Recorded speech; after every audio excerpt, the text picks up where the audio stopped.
And welcome back to Prep Recruiting Insider, PRI, here at NOLA Motorsports Park in Avondale. I'm the coach of PRI, Rick Gailey, along with the insider, the I in PRI, Renee Nadeau. And it is our pleasure to have with us today the head football coach of the Holy Cross Tigers, Eric Rebaudo. Eric, thank you for being with us today. Thank you for having us, Coach. And it's your second year as the head coach. It was an interesting experience last year, making all the decisions for a change. Definitely different from coming from just coordinating where you were worried about one side of the ball. You had to worry about every decision, off the field issues, any type of thing, but more comfortable this year and looking forward to a great year. Even though the second year presents some special challenges, in fact, very often the second year is more difficult than the first year. What have you found so far? Well, the good thing about a year ago is we had a lot of guys have experience, gain valuable experience. This year they know the routine that we're going through. The hard part, again, is that it is a very tough schedule we're playing, and but we're looking forward to it. Eric, you know, we've talked about this before, and every coach wants to prepare their team for the Catholic district, for the games and stuff. You want your teams to play well in preseason.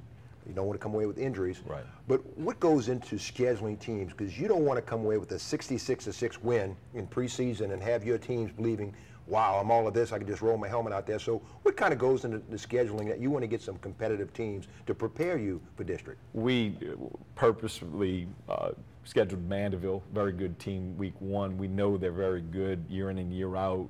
I like to schedule the very first game, one of those games that we know is going to be a challenge, really kind of see where we're at that point.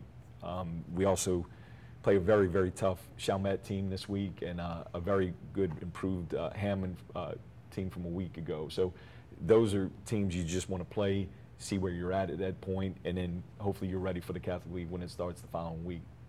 And playing a rival that I'm all too familiar with, when I was coaching at Chalmette 74 through 78, back with Coach Carl Bowker at Holy Cross, and Bobby Nuss. They named stadiums after people I worked for. Yeah. Now, the 46th time, I believe, that this rivalry is going on.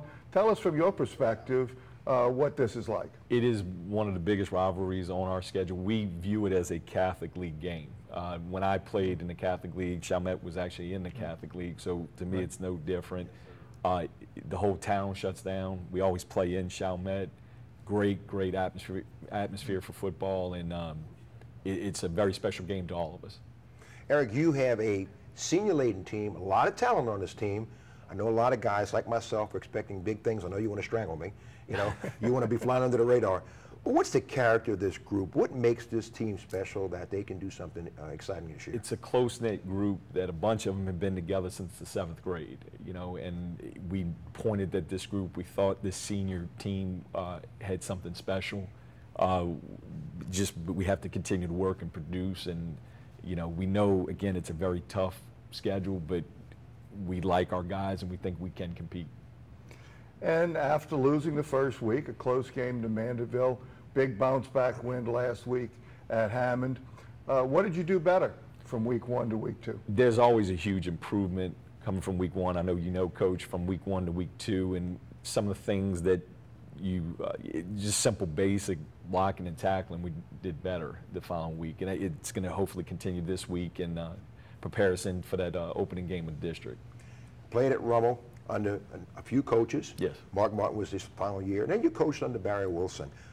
What kind of helped you mold your style, Eric, and the type of coach you are? I've learned from some great coaches over the years. Barry was a great influence. Coach Wilson was a great influence, and he was very much a, the guys loved to play for him. He was one of those guys that was going to fight for his guys, and he had discipline on the team, but the guys loved him, and that type of coach is what I'm trying to aim to be. But I also learned under some great coaches. I worked for Jay Roth at Rummel, learned his organizational styles were great, and I actually started out with a coach named Steve Strapola, who's a great friend. Even to this day, we still talk. And again, just very intense coach, did the right things, and I've had the opportunity to work for some great ones. Something that makes it difficult now, or more difficult now, to coach is that we are under so much scrutiny.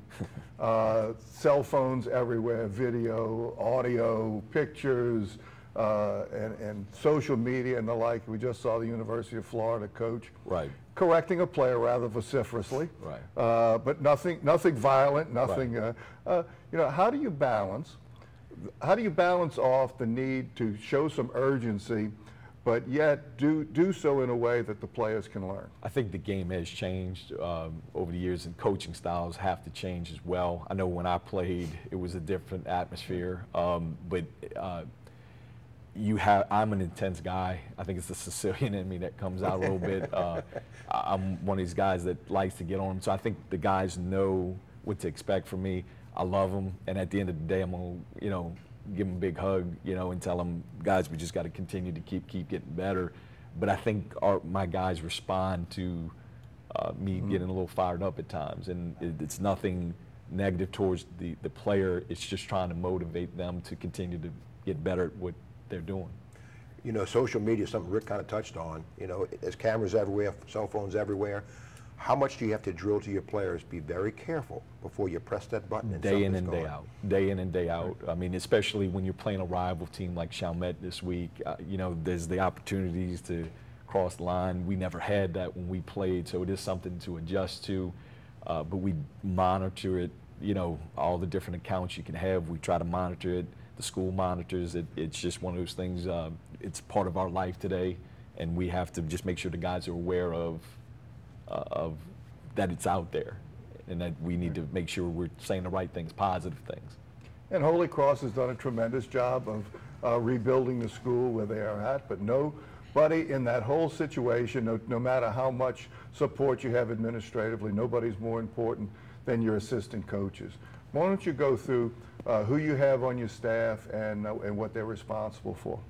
My right-hand guy is Coach Lon Elsey, who I worked with at Rummel. He's the assistant head coach, offensive coordinator this year.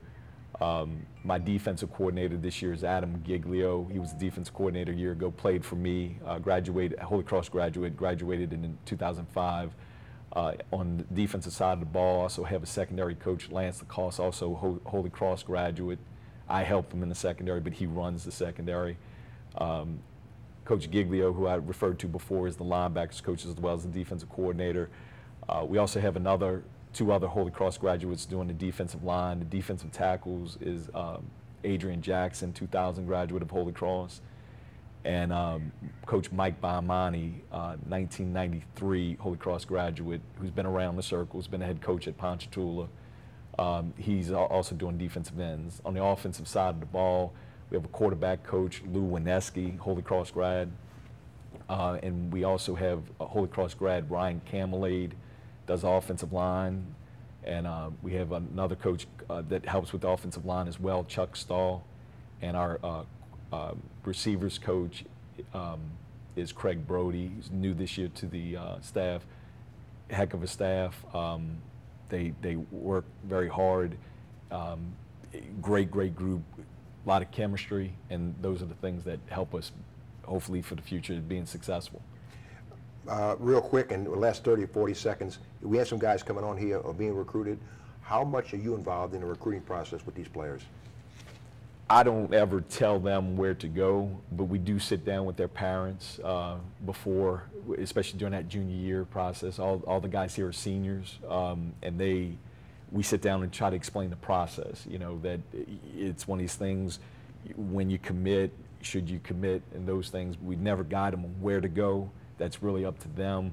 But it is something we sit down with the parents and try to explain the whole process of the recruiting system. That's Coach Eric Rebaudo of the Holy Cross Tigers. A big game this week down in Chalmette against the Owls. Thank you for being with us today, Eric, representing the Holy Cross Tigers so well. We are here at NOLA Motorsports Park, where the event center is the best place in the area to host your special event. We'll be right back.